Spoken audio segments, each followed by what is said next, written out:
The scent of bleach and pine cleaner clung to my skin as I dropped my keys onto the chipped kitchen counter. It was almost midnight. My back ached, my hands were raw, and all I wanted was a hot shower and 6 hours of uninterrupted sleep before doing it all over again. This was the life my family thought I never escaped from. The paycheck-to-paycheck housekeeper, always on the edge of burnout. To them, I was the failure, the one who never amounted to anything. And for years, I let them believe it. I played the role they cast me in. Quiet, invisible, struggling. What they didn't know was that every mop I pushed, every toilet I scrubbed, was part of something much bigger. Something they could never have imagined. The flickering light on my answering machine blinked. 3 new messages. I pressed play and listened as the usual voices filled the silence. "Hey, Mandy," my sister Lisa chirped, sugar-coated and fake. "Just wanted to remind you that Dad's birthday dinner is this Saturday. Don't forget. It's at 6, not 7 like last year. Try not to be late this time, okay?" Message 2. "Mand, it's Mom. We're ordering from that nice steak place for the dinner, so maybe eat before you come. I know it's probably not in your budget, sweetie." Message 3. My father's gruff voice. "Don't bring one of your weird thrift store gifts. Just show up, say happy birthday, and don't embarrass anyone." I stood there in silence, the sting of their words sharper than I wanted to admit. They thought they were being helpful, merciful even, but every word carried a judgment, a reminder of where they thought I stood in life, beneath them, barely hanging on.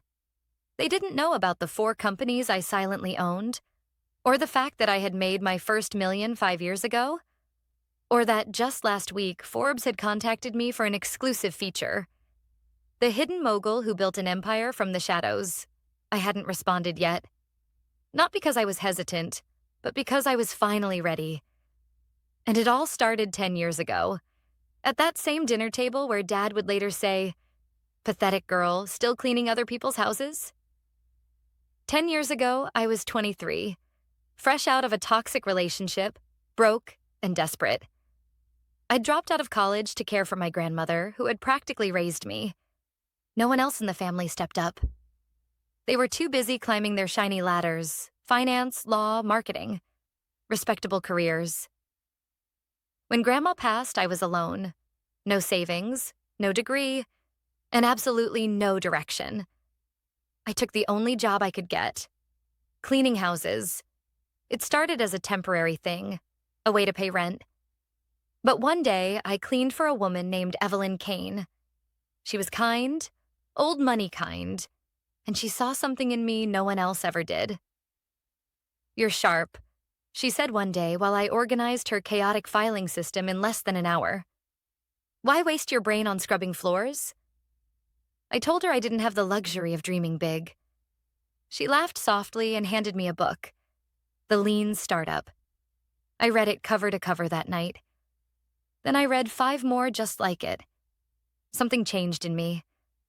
I started waking up an hour earlier to read. I listened to podcasts while I cleaned. I paid attention to how successful people lived, what they outsourced, how they organized their lives. And slowly, a thought began to form.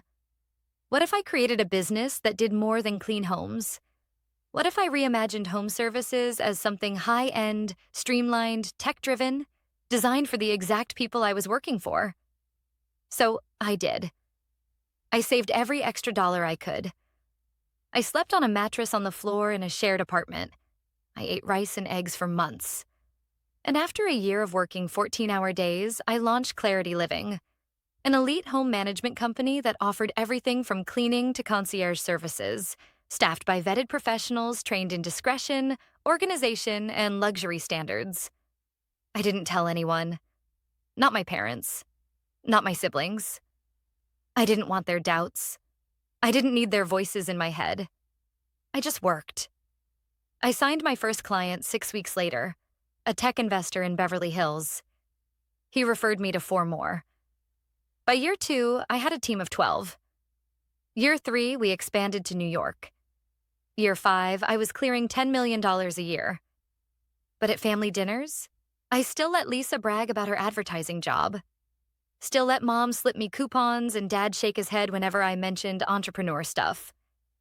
They thought I was weak, that I had given up. But I was building something far bigger than any of them imagined. And now, with the Forbes article set to air on live TV this Sunday, the same day as Dad's birthday dinner, the truth was about to crash down on them like a tidal wave. They wouldn't see it coming. And I wouldn't say a word until they saw my face on the screen, with the words "billionaire housekeeper turned CEO" right below it. The parking lot of the upscale Italian restaurant was already packed when I pulled in behind a sleek black Range Rover. I sat in my car for a moment, hands resting on the steering wheel, watching the valet shuffle back and forth under the soft glow of golden string lights. Technically, I didn't have to be here. I could have skipped the dinner entirely and let the Sunday morning news do the talking. But a part of me wanted to see their faces when it all unfolded. Wanted to remember every smirk and side eye so the moment of truth would land exactly the way it needed to. And besides, it was the last time they'd ever look at me like I was less. I stepped out of my car, a modest, older sedan I'd kept for appearances. No one would suspect the woman behind the wheel had a collection of luxury vehicles tucked away in a private garage across the city. I handed the keys to the valet with a nod and walked into the restaurant. "Mandy." Lisa's voice rang out like a chime dipped in fake sweetness. She stood up to greet me, arms open wide. "You're on time." "I'm shocked." I forced a smile. "Happy birthday, Dad." He barely looked up from the menu. "You look tired. Long day of cleaning?" And there it was. The jab. The line he'd been itching to throw the moment I walked in. He didn't even bother to hide the smirk. I felt the heat rise in my chest, but smiled instead. "You could say that." Mom leaned in to pat my hand. "We're just glad you could make it. We know your job keeps you busy." Busy, that's what she called overseeing 3 regional managers and negotiating contracts with luxury developers across 2 continents. But sure, busy. As the server came to take our orders, Lisa launched into another one of her monologues about her big pitch to a new client. Something about a tech brand and influencer outreach. She tossed her hair like it was a movie scene. "So," she said, turning to me, "how's the cleaning business?" I took a sip of my water. "It's growing." Dad snorted into his whiskey. "Must be nice not having to think. Just clean and go, simple life." There was a time when that would have broken me. When I would have gone home and cried into a pillow, wondering if I'd made a mistake by staying quiet. But not tonight. Tonight, I smiled and nodded. Simple, yes, but effective. The waiter returned with wine and appetizers, and the conversation shifted toward Olivia's new promotion at her marketing firm and Marcus's move into a bigger house. I listened patiently as they patted themselves on the back, making sure to throw an occasional pitying glance my way. It was almost theatrical. Then Lisa reached into her bag and pulled out her phone. "Did you guys see what's airing tomorrow on the Forbes Sunday Spotlight?" she said, scrolling. Apparently they're doing this huge profile on some self-made billionaire. A woman, too. Former housekeeper, of all things. Can you believe that? I nearly choked on my drink. "What's her name?" I asked casually. She tilted the screen. "Mandy Reese." The table fell quiet for a beat. My mother blinked. "Mandy Reese?" "Wait," Marcus said slowly. "Isn't that—" "Same first name. Probably a coincidence," Dad interrupted, waving a hand dismissively. "No way it's our Mandy." Lisa laughed. "Yeah, right. Can you imagine?" She pointed at me, her laughter rising. "From mop to millions. I mean, no offense, sis, but you're not exactly Forbes material." "No offense taken," I said with a small shrug. You never know who's out there building in silence. The irony of it was suffocating. They were sitting across from the woman they were about to watch on national television the very next morning. The woman they dismissed, diminished, and doubted. And they didn't have the faintest clue. The evening dragged on, filled with veiled insults, empty compliments, and overcooked steak. But I endured it all, because tomorrow everything would change. After we sang happy birthday and posed for photos, I stood to leave. Leaving already? Dad asked, cutting his tiramisu with the edge of his fork. Early day tomorrow, I replied. Work never stops. Still cleaning toilets? He smirked. I smiled. Something like that. As I walked to the door, Lisa called after me. Hey, bring gloves next time. You could clean my apartment while you're here. I stopped, turned slightly, and gave her the kind of smile that meant everything and nothing at once. See you tomorrow, I said. They thought I meant brunch, but I meant when their screens lit up with my face, when the world would know who I was, before my own family ever did, and when the Rolls-Royce parked out front would finally make sense. Sunday morning arrived crisp and clear, the sunlight spilling into my penthouse suite high above the city. I stood at the floor-to-ceiling window, coffee in hand, watching the world move below. Normally, Sundays were quiet for me, restful, but not today. Today was showtime. I turned up the volume on my TV. It was exactly 8:58 a.m. The countdown for the Forbes Sunday Spotlight ticked down in the corner of the screen. I'd seen the final cut of the segment, twice actually, but this time I wanted to watch it live. Not for me, but for them. Because I knew exactly what my family was doing right now. Dragging themselves out of bed, brewing coffee, nursing mild hangovers from the birthday wine, and flipping on the news just in time to see something that would shake them to their core. The intro music swelled. Today we bring you the story of a woman who redefined success, built a billion-dollar company from scratch, and kept it all a secret, even from her own family. Meet Mandy Reese, founder and CEO of Clarity Living. There it was, my name. My full name. Spoken with weight and reverence. I took a breath. On screen, the camera panned across our Manhattan headquarters. Sleek design, glass walls, a logo gleaming like gold. Then a shot of me, walking confidently through the lobby, dressed in a sharp white suit, heels clicking on marble floors. My voice played over the footage. People thought I was just a housekeeper. They didn't know I was building an empire. The segment continued, showcasing testimonials from clients, interviews with my executive team, even footage of the early days. Me scrubbing countertops, organizing storage closets, handprinting flyers. Then came the money shot. A list of cities where Clarity Living now operated. New York, Los Angeles, Miami, Chicago, London, Dubai. 6 continents, over 300 employees, valued at $3.2 billion. I could imagine them now. Dad dropping his coffee mug, Lisa's jaw going slack, Mom gasping loud enough to wake the neighbors. I'd given no warning, no hint, not even a breadcrumb. Then the final scene played.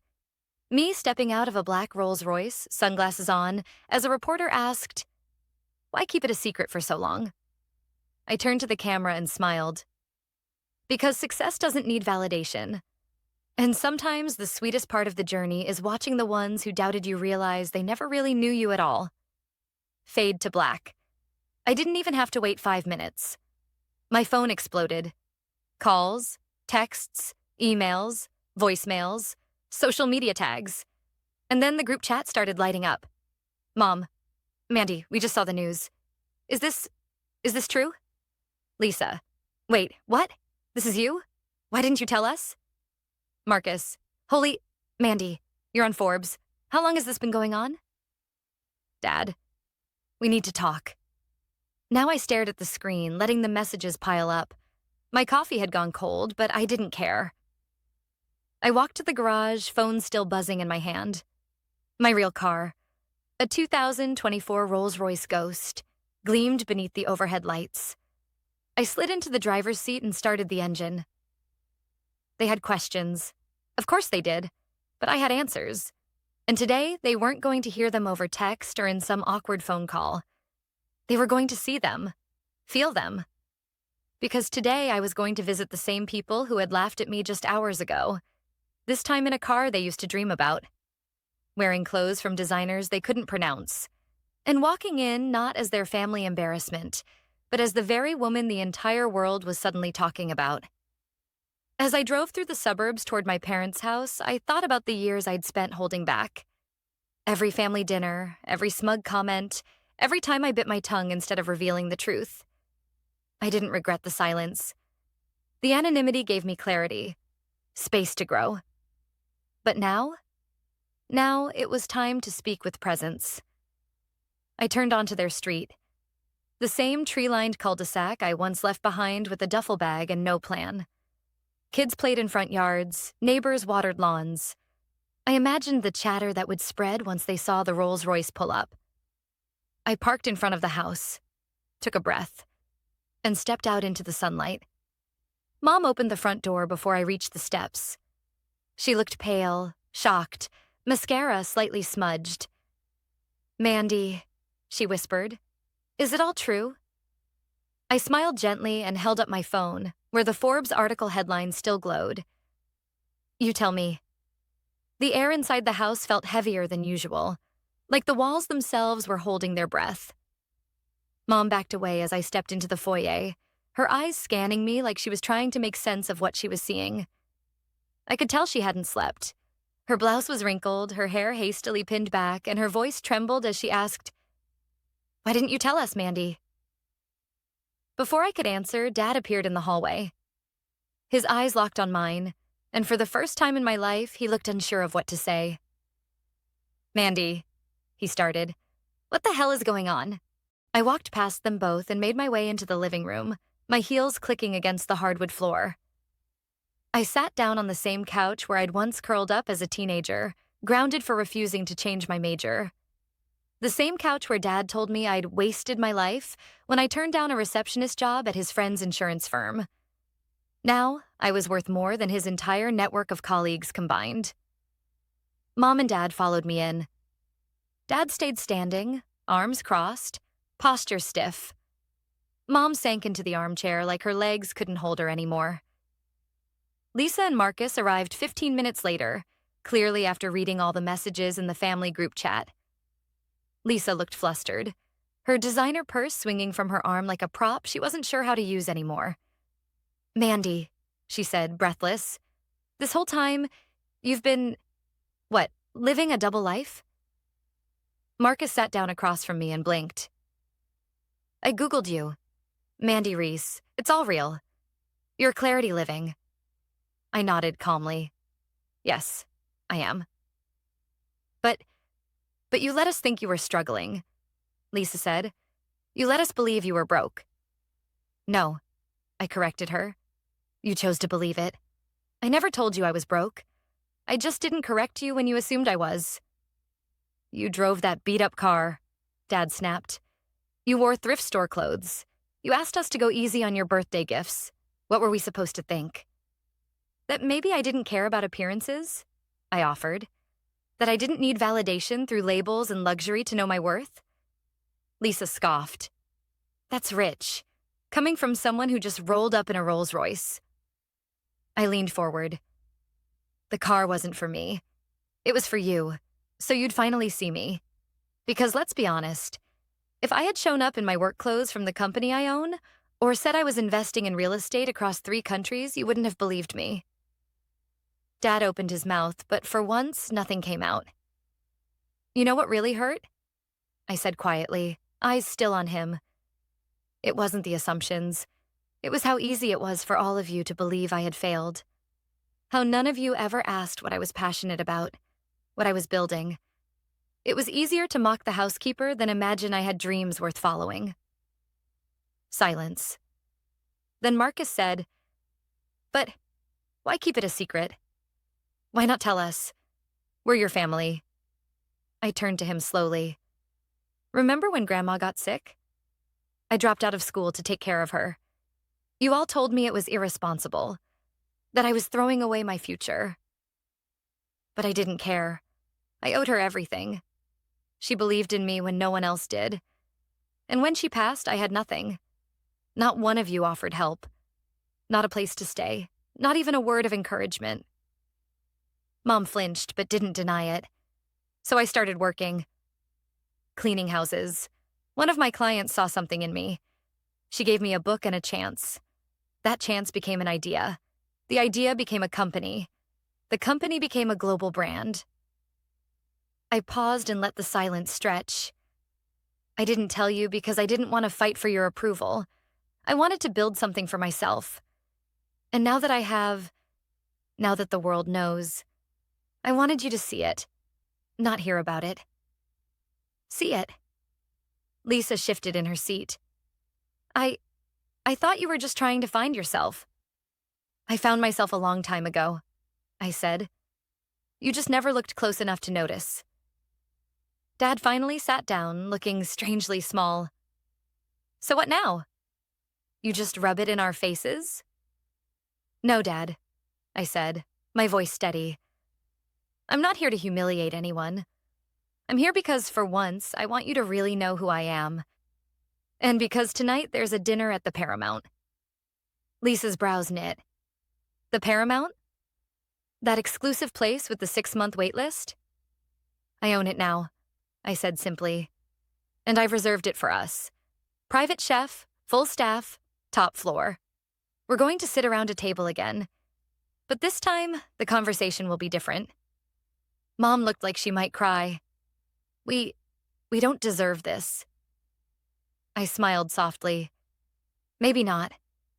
But I didn't do all this to punish you. I did it to prove something. That success doesn't always shout. Sometimes it whispers, builds, waits, and then it reveals itself. On its own terms. The elevator ride to the top floor of the Paramount was silent. My family stood around me, visibly uncomfortable in the mirrored lift, their reflections looking back at them like versions of themselves they didn't quite recognize.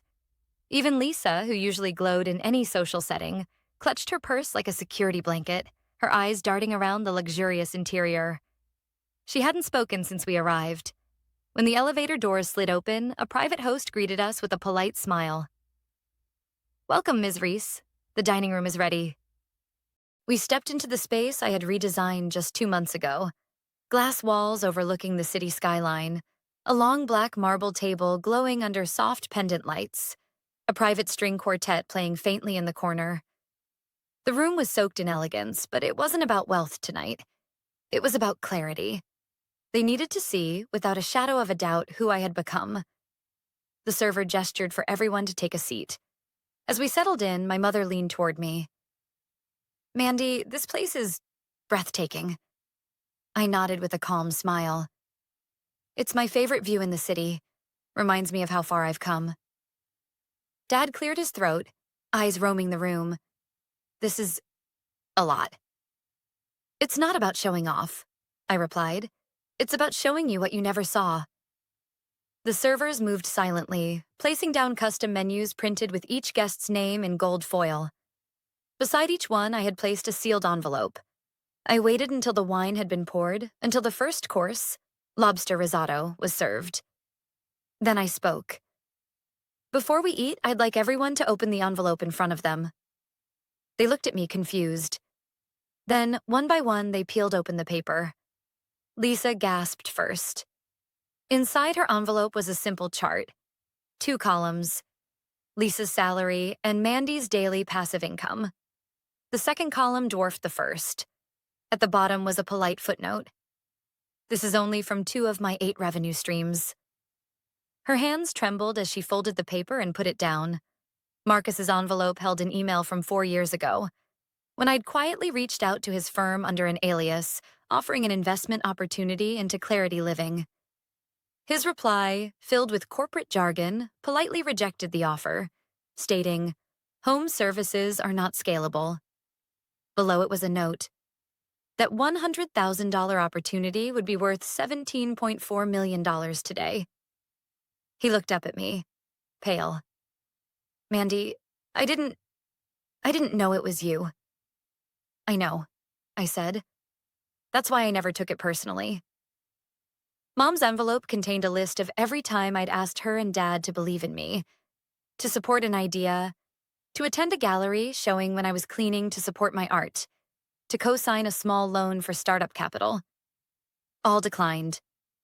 Attached was a photo of my first office space, modest, tiny, and completely self-funded. her eyes filled with tears. Dad's envelope was the thinnest, just a single sheet of paper, a screenshot of the Forbes front page. He stared at it for a long time, his jaw tight. Then he spoke, voice lower than usual. "I was wrong," he said. "I thought I knew everything, but I didn't know my own daughter." I met his eyes. "You saw what you wanted to see, Dad. A girl who didn't follow your rules. So instead of asking why, you assumed I was lost." He nodded slowly, and for the first time in my adult life, my father looked genuinely remorseful. Dinner passed with an unfamiliar quietness. No bragging, no lectures, just reflection. After dessert, chocolate souffle with a raspberry drizzle, I stood and walked to the large screen behind the table. "I want to show you one last thing," I said. The lights dimmed as a presentation began to play. Photos from my journey. Me cleaning homes. Me sleeping on the floor with books stacked around me. The tiny office where Clarity Living was born. My first company retreat. My first Forbes cover. My first apartment with central heat. Each image was matched with a headline. Some from the press, some from old emails and texts from my family. "You're wasting your life.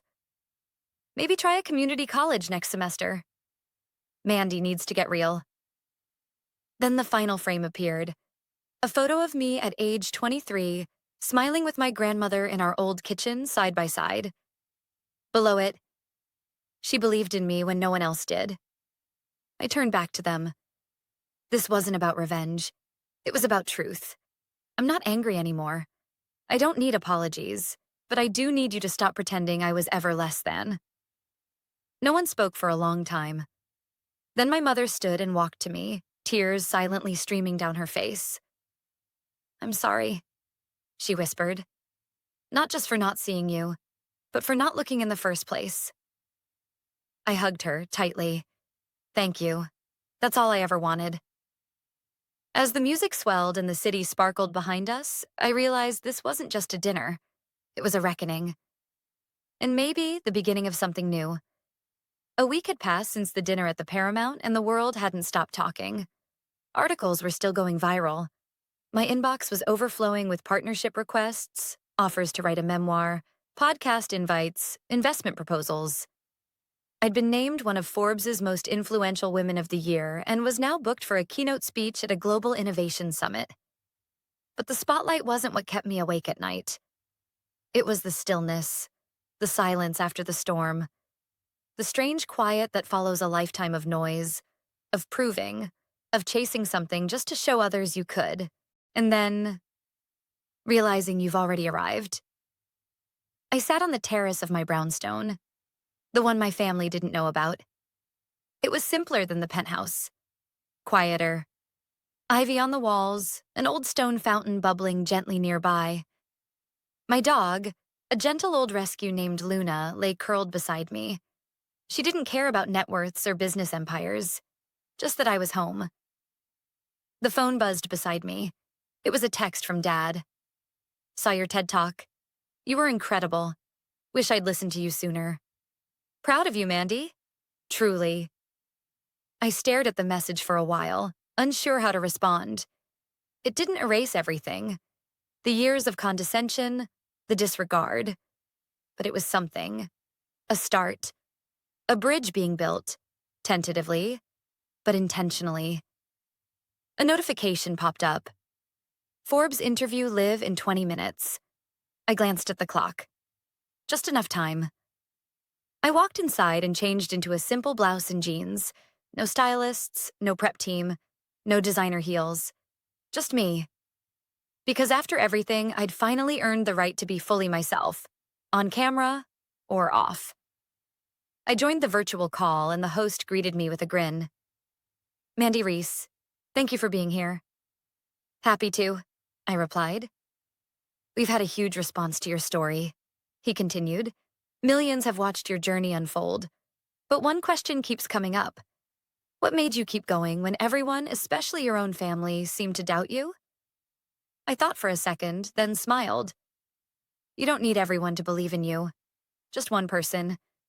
And sometimes that one person has to be you. He nodded. And if you could go back, say something to your younger self in that tiny apartment, cleaning houses, what would you tell her? I felt a lump rise in my throat. I'd tell her that it's okay to feel invisible, that sometimes invisibility is a gift. It lets you build without pressure, grow without judgment, and rise without interference. And when you're ready, when the time is right, you won't need to announce your success. You'll just arrive. And the world will have no choice but to see you. The interview ended, and I sat in the quiet again, letting it all sink in. That afternoon, I drove to the cemetery. I hadn't been in a while. The sun filtered through the trees as I stood in front of my grandmother's grave. I brushed a few fallen leaves off the headstone and placed fresh tulips in the vase beside it, her favorite. "Hi, Grandma," I said softly. "You were right. About everything." I pulled the original flyer for Clarity Living from my purse. The one I printed 10 years ago at a 24-hour copy shop, shaking with doubt and hope in equal measure. I placed it gently against the stone and whispered, "We made it." That night, back in the penthouse, I hosted a small dinner. Not for investors, not for press. Just friends. People who'd believed in me when I had nothing to offer but drive. My first employee. My best friend from college. Evelyn Kane, the woman who gave me the lean startup and saw a spark in the cleaning girl others overlooked. We laughed, shared wine, talked about the future. And for the first time, I didn't feel like I had anything to prove. Later, as I looked out over the glittering skyline, my phone buzzed again. A new message in the family group chat. "Mom, next Sunday is our turn. Family dinner's at our place.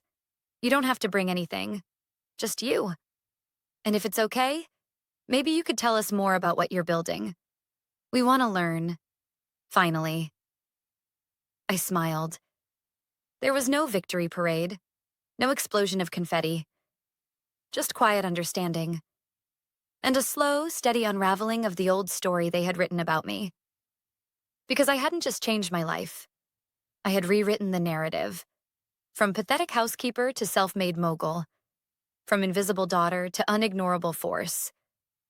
And maybe, just maybe, the most powerful kind of revenge is simply becoming everything they said you couldn't be.